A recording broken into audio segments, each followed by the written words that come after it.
श्री गोपाळ कृष्ण भगवान की जय। लीळा नंबर 430।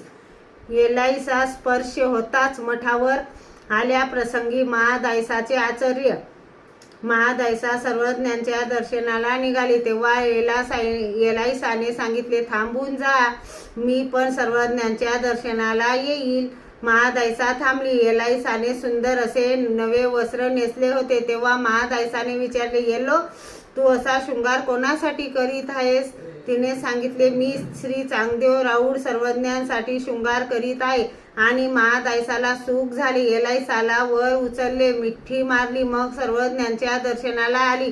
तेव्हा सर्वज्ञ भक्तजनासहित मठावर गेले। येलाईसा अवतीभवती फिरू लागली। तिने सर्वज्ञांना विचारले, जीजी, मी कशी येईल? सर्वज्ञांनी आपल्या अंगावरील वस्त्राचा पदर खाली सोडला।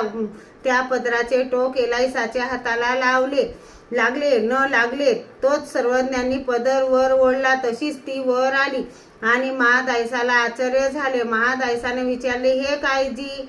पदराचे टोक येलाईसाच्या नखाला लागले न लागले आणि ती वर कशी आली? सर्वज्ञांनी सांगितले, बाई, आरती करोनी येतीची दशीची धरिली पुरे। श्री गोपाळ कृष्ण भगवान की जय।